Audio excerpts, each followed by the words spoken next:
జిల్లాలో అత్యవసర సమయంలో వినియోగించేందుకు ఎరువుల గోదాంను ఏర్పాటు చేసినట్లు కలెక్టర్ సందీప్ కుమార్ ఝా వెల్లడించారు.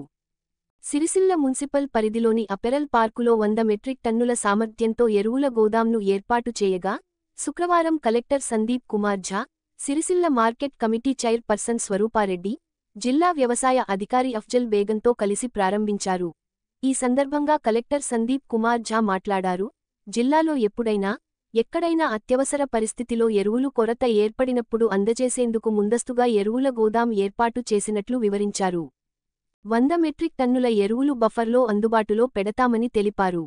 అనంతరం జిల్లా వ్యవసాయ అధికారి అఫ్జల్ బేగం మాట్లాడారు. జిల్లాకు అవసరమైన ఎరువులు గతంలో కరీంనగర్, పెద్దపల్లి, జగిత్యాల జిల్లాల నుంచి మాత్రమే జిల్లాకు తెప్పిస్తున్నామని తెలిపారు. అత్యవసర సమయంలో ఎరువులు కావాల్సివస్తే ఇబ్బందులు ఎదురయ్యేవని గుర్తు చేశారు. ఈ ఇబ్బందులు అన్ని దూరం చేసేందుకు జిల్లా కలెక్టర్ సందీప్ కుమార్ ఝా ప్రత్యేక చొరవతో అపెరల్ పార్కులో 100 మెట్రిక్ టన్నుల సామర్థ్యంతో ఎరువుల గోదాంను ఏర్పాటు చేయించారని వెల్లడించారు.